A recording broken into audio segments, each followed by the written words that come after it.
Assalamualaikum warahmatullahi wabarakatuh. Kembali lagi dengan saya, Elda Ferdiana Sari dengan NIM 17050974006 S1 Pendidikan Teknologi Informasi. Pada kesempatan kali ini, saya akan membahas mengenai jaringan multiple access.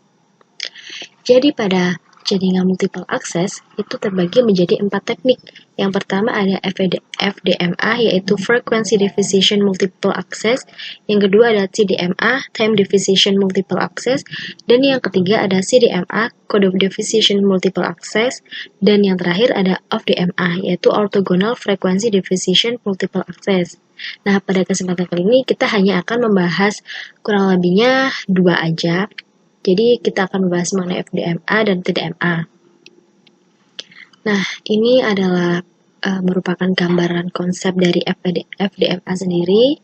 Untuk penjelasannya, nah di sini adalah FDMA itu merupakan sistem multiple access yang menempatkan seorang pelanggan pada sebuah kanal berbentuk pita frekuensi atau frekuensi band komunikasi.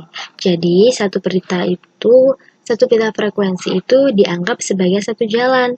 Maka FDMA merupakan teknik satu pelanggan atau bisa juga disebut dengan satu jalan. Nah, ini contohnya. Pada saat pelanggan A sedang menggunakan jalan itu, maka pelanggan lain tidak dapat menggunakan sebelum pelanggan A selesai. Jadi, kalau dalam waktu yang bersamaan ada 100 pelanggan yang ingin berkomunikasi dengan rekannya, maka sudah tentu diperlukan 100 pita frekuensi. Jadi, maksudnya di sini ibarat FDMA itu satu jalan nih, satu frekuensi. Nah, akan tetapi dalam satu frekuensi itu harus pelanggan A yang melewati satu jalan itu harus selesai terlebih dahulu untuk melewati itu.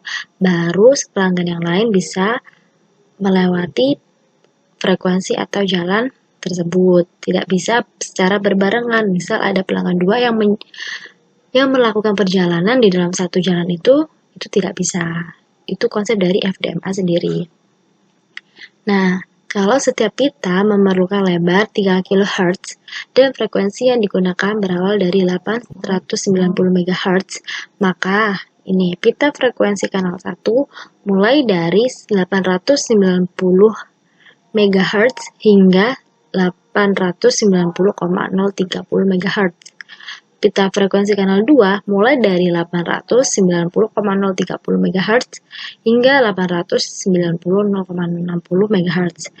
Pita frekuensi kanal 3 mulai dari 890,060 MHz hingga 890,090 MHz dan seterusnya. Jadi seperti ditambahkan gitu untuk frekuensinya.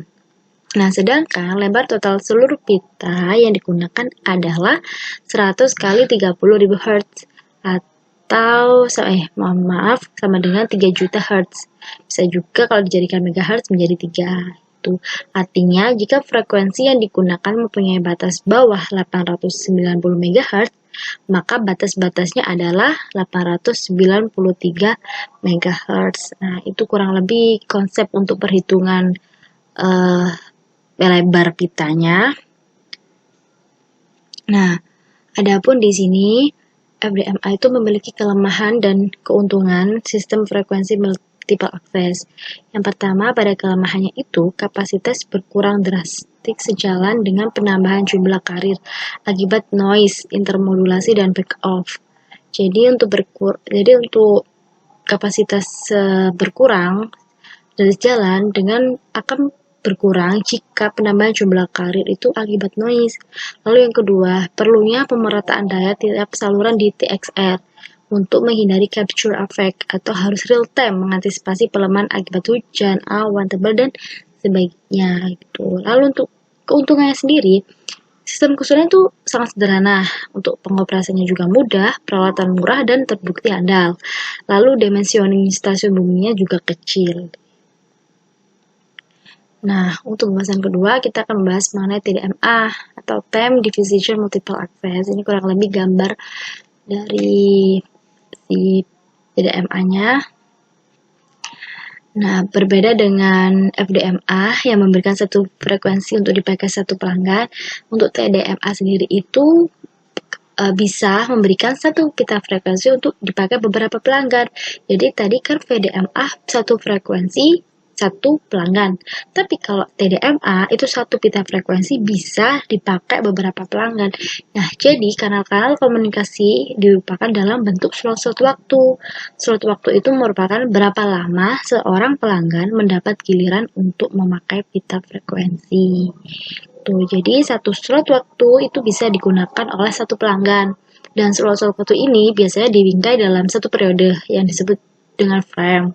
Jadi misal ada 10 pelanggan, masing-masing adalah A, B, C, D, E, F, G, H, I, J, maka dalam satu frame terdapat 10 slot waktu yang merupakan giliran tiap pelanggan untuk menggunakan pita frekuensi yang sama. Nah, di sini ada proses komunikasi multi-akses itu dilakukan dengan menjalankan frame ini berulang-ulang. Jadi, akan muncul urutan giliran pemakaian saluran seperti A, B, C, D, E, F, G, H, I, J, A, B, C, D, E, F, G, H, I, J, A, B, C, dan seterusnya. Jadi, berulang gitu frame-nya. Lalu, di sini ada Time Diffusion Multiple Access atau TDMA diperkenalkan oleh Association Industri Telekomunikasi atau Telecommunication Industry Association atau juga bisa disingkat dengan TA yang terakreditasi oleh American National Standard Institute atau ANSI adalah merupakan teknologi transmisi digital yang mengalokasikan slot waktu unik untuk setiap pengguna pada masing-masing saluran dan menjadi salah satu metode utama nih yang digunakan oleh jaringan digital telepon seluler untuk menghubungkan panggilan telepon. Nah, di sini juga ada kelebihan TDMA sendiri. Yang pertama, TDMA itu didesain untuk digunakan di setiap lingkungan dan situasi, dari penggunaan tanpa kabel di daerah bisnis ke pengguna yang sering berpergian pada kecepatan tinggi di jalan bebas hambatan, atau biasanya yang disebut dengan tol. Lalu yang kedua, dapat dengan mudah nih disesuaikan dengan transmisi data serta komunikasi suara. Yang ketiga, tidak seperti teknik split spectrum yang dapat mengalami gangguan di antara para pengguna yang semuanya berada pada pita frekuensi yang sama. Dan berhubungan pada saat yang sama, teknologi TDMA ini memisahkan pengguna dalam waktu, jadi tidak mengalami gangguan dari hubungan simultan lainnya. Terus ada lagi TDMA menyediakan daya hidup baterai yang lama. Jadi untuk TDMA sendiri ini menyediakan daya hidup baterai yang sangat lama juga. Lalu, TDMA menjalankan pengisian penyimpanan di stasiun dasar perawatan.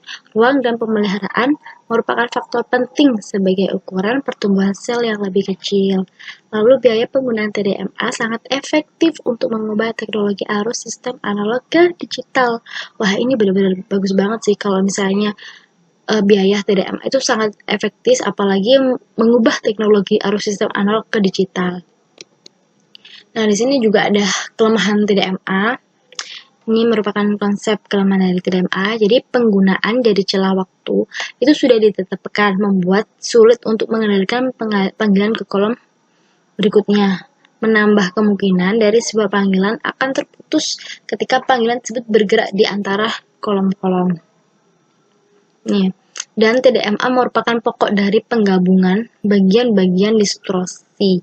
Jadi yang berdampak ketika potongan dari perbincangan melompat mengelilingi bangunan dan kesulitan lainnya seperti sikap pada saat perbincangan sampai pada telepon dari urutan. Nah, ini contohnya video call 1 dan ini voice call 2. Nah, cukup sampai di sini pembahasan singkat mengenai FDMA dan TDMA.